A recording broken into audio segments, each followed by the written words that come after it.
ഇതാണ് മക്കളെ നമ്മളെ വീടിൻ്റെ പരിസരത്തുള്ള പറമ്പ്. ആകെ വെള്ളം കയറി.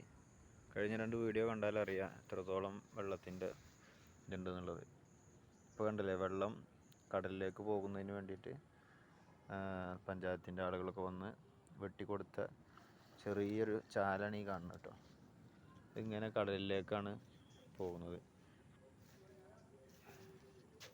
വലിയൊരു പറമ്പിൻ്റെ നടുവിലൂടെ ചെറിയൊരു തോട് അല്ലെങ്കിൽ ചെറിയ വെള്ളം പോകാനുള്ളൊരു ചെറിയ സൗകര്യം ഉണ്ടാക്കിയിട്ടുണ്ട്.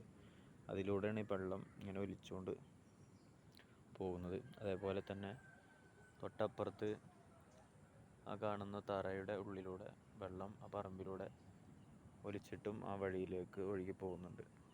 നേരെ കടലിലേക്കാണ് പോകുന്നത്. കണ്ടില്ലേ, ഇങ്ങനെ വെള്ളം കൊണ്ട് പ്രയാസപ്പെടുന്ന ഒരുപാട് ആളുകളുണ്ട്.